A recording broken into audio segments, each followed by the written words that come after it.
Hello Andy, I'm Dr. Suma Sandhyala, consultant plastic and cosmetic surgeon at Apollo Jubilee Hills. So ఈరోజు hair loss కోసం ఎంతోమంది men and women మా దగ్గరికి వస్తూ ఉంటారు.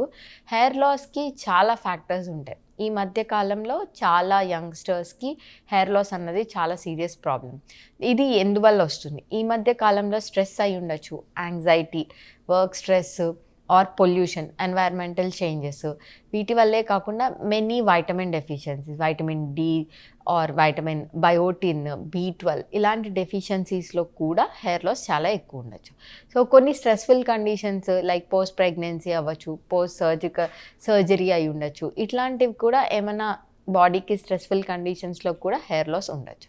సో ఫస్ట్ ఇంపార్టెంట్ థింగ్ ఏంటంటే hair loss is multi factorial.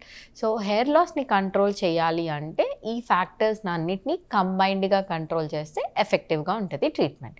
So నార్మల్గా people ఏంటంటే హెయిర్ లాస్ కొంచెమే అవుతుంది కదా అని నెగ్లెక్ట్ చేసి ఎప్పుడో స్కాల్ప్ థిన్నింగ్ అయిపోయి స్కాల్ప్ కనిపిస్తూ హెయిర్ బాగా పలచబడిపోయిన తర్వాత కలుస్తారు. అలా కాకుండా initial stages of hair loss మనకి బాగా ఎక్కువ షెడింగ్ అయిపోతుంది అనిపించినప్పుడు ఆర్ థిన్నింగ్ అవుతుంది అనిపించినప్పుడు డాక్టర్ని కలిస్తే నెక్స్ట్ ఏం ట్రీట్మెంట్ ఉంటుంది అని తెలుసుకోవచ్చు. సో ఎనీ టైమ్ హెయిర్ లాస్కి ఒకటే హెయిర్ ట్రాన్స్ప్లాంట్ సొల్యూషన్ కాదు. They are many non surgical treatments and ఇవన్నీ కరెక్టబుల్ కండిషన్స్ ఉంటాయి కొన్ని, అవన్నీ రిమూవ్ చేస్తే మళ్ళీ హెయిర్ ఫాల్ కంట్రోల్ అవుతుంది. Like whatever we said, stress, anxiety, pollution ఇట్లాంటివన్నీ కంట్రోల్ చేసి అండ్ వైటమిన్ డెఫిషియన్సీస్, ఏ వైటమిన్స్ మనకి తక్కువ ఉన్నాయో దాన్ని రిప్లెనిష్ చేయడం వల్ల కూడా హెయిర్ లాస్ని కంట్రోల్ చేయొచ్చు. ఒక్కొక్కసారి మనకి హెయిర్కి లోకల్గా సీరమ్స్, లోషన్స్ కూడా ప్రిస్క్రైబ్ చేస్తాము హెయిర్ ఫాల్ తగ్గించడానికి, హెయిర్ గ్రోత్ ప్రమోట్ చేయడానికి. ఇట్లాంటివే కాకుండా ఓరల్ మెడికేషన్ కూడా సప్లిమెంటేషన్ లాగా ఇవ్వచ్చు. Supplementation can be oral or IV drips కింద కూడా ఇస్తాం. ఇవన్నీ హెయిర్ లాస్కి non surgical management. Other things ఏంటంటే లోకల్గా లైక్ ప్లాంట్స్కి ఫర్టిలైజర్స్ ఇచ్చినట్టు మన హెయిర్ ఫాలికల్స్కి లోకల్ ఇంజెక్షన్స్ కూడా ఇవ్వచ్చు. దానిలో మోస్ట్ పాపులర్ కామన్గా వాడేది గ్రోత్ ఫ్యాక్టర్స్. సో గ్రోత్ ఫ్యాక్టర్స్కే కాకుండా మెనీ న్యూవర్ థింగ్స్ కూడా స్కాల్ప్కి లోకల్గా ఇవ్వడం వల్ల హెయిర్ ఫాల్ని ప్రివెంట్ చేయడం, గ్రోత్ని ప్రమోట్ చేయడానికి చాలా ట్రీట్మెంట్స్ ఉన్నాయి. సో డాక్టర్ని కన్సల్ట్ చేయడం వల్ల మీకు సూటబుల్ అండ్ కస్టమైజ్డ్ ట్రీట్మెంట్ని చేయొచ్చు. సో ఇవన్నీ చేసిన తర్వాత మోర్ దెన్ 50% హెయిర్ లాస్ ఉండి స్కాల్ప్ బాగా థిన్ అయిపోయి స్కాల్ప్ కనిపిస్తూ ఉంటే అప్పుడు హెయిర్ ట్రాన్స్ప్లాంట్ కూడా అడ్వైస్ చేస్తాం. Hair transplant both men and ఉమెన్లో చేయొచ్చు.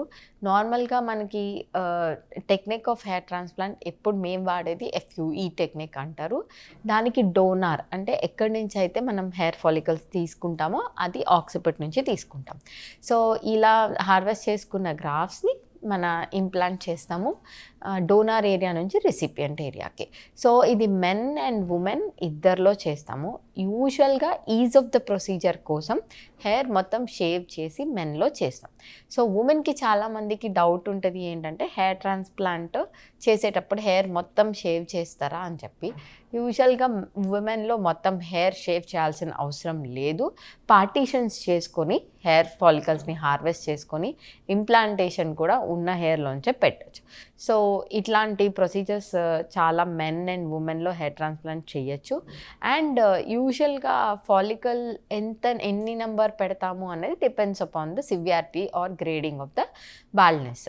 మేల్ ప్యాటర్న్ బాల్నెస్ అవ్వచ్చు, ఫీమేల్ ప్యాటర్న్ బాల్నెస్ అవ్వచ్చు. చాలామంది పేషెంట్స్ ప్రొసీజర్స్ గురించి ఇవన్నీ ఈస్థెటిక్ ప్రొసీజర్స్ కదా, కాస్మెటిక్ సర్జరీ కదా, చాలా కాస్ట్లీ ఉంటుందేమో అని భయపడే అసలు కన్సల్టేషన్కి రారు.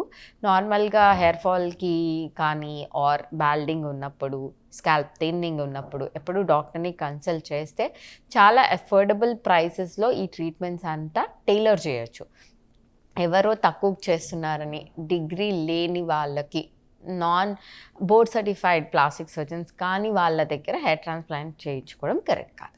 So whenever you have hair loss, thinning or scalp కనిపిస్తుంది, సివియర్ హెయిర్ లాస్, బాల్నెస్ ఉన్నప్పుడు consult board certified plastic surgeon.